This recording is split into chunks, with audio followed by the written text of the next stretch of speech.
मैं हूं प्रदीप और मेरी कविता का शीर्षक है नाजायज़ बाप।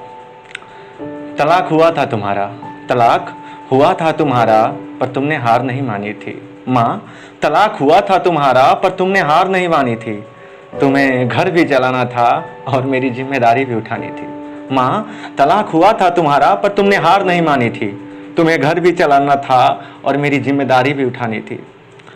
पर मैं छोटी थी पर इतना पता था कि कब तुम्हारी आंखों में आंसू होते थे। मैं छोटी थी पर इतना पता था कि कब तुम्हारी आंखों में आंसू होते थे। पर तुम्हें पता है ना माँ, अब्बा को सोचकर हम भी कितना रोते थे।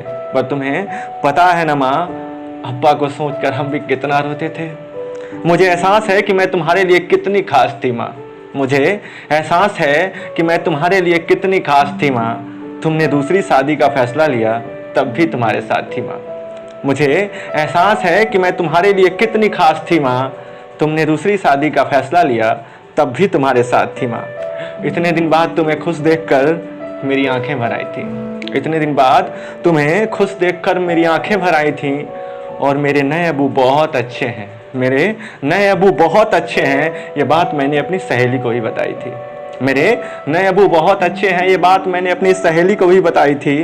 पर किसी का ना होना जिंदगी को कितना कोसता है माँ। पर किसी का ना होना जिंदगी को कितना कोसता है माँ। पर अक्सर वो नहीं होता जैसा इंसान सोचता है माँ। पर अक्सर वो नहीं होता जैसा इंसान सोचता है माँ। नए अब्बू बहुत अच्छे थे, नए अब्बे बहुत अच्छे थे, मुझे गुब्बारे चॉकलेट टॉफियाँ देते थे। नए अब्बू बहुत अच्छे थे, मुझे गुब्बारे चॉकलेट टॉफियाँ देते थे। जब कभी भी मैं थक जाती थी ना, जब कभी भी मैं थक जाती थी, मुझे गले से लगाकर सहला देते थे।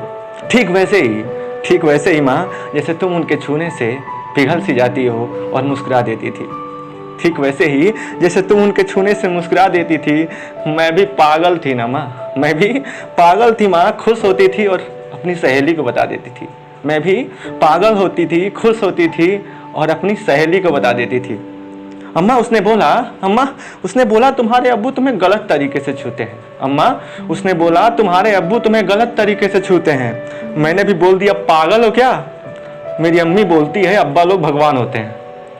मेरी अम्मी बोलती है अब्बा लोग भगवान होते हैं। पर तुम्हें याद है मैं जब तुम मुझे नए अब्बा के साथ छोड़कर किसी काम से चली गई थी। तुम्हें याद है ना माँ, जब तुम मुझे नए अब्बा के साथ छोड़कर किसी काम से चली गई थी।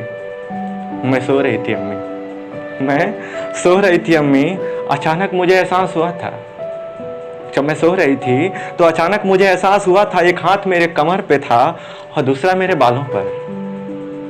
जब मैं सो रही थी तो एक हाथ मेरे कमर पे था, दूसरा मेरे बालों पर। वो अपने गंदे होठों से मेरे बदन पर कुछ कर रहा था। वो अपने गंदे होठों से मेरे बदन पे कुछ कर रहा था, मानो सूंघ रहा हो। उसकी उंगलियां मुझे जोंक की तरह जकड़ रही थी। नहीं छोड़ दो, अम्मी को मैं बोल दूंगी, चिल्लाई थी।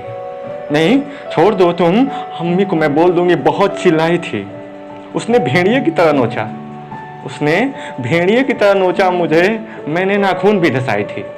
उसने मुझे भेड़िए की तरह नोचा, मैंने नाखून भी धसाई थी। 12 साल की थी तो मैं 12 साल की थी मैं अम्मा, बस इतना ही कर पाई थी।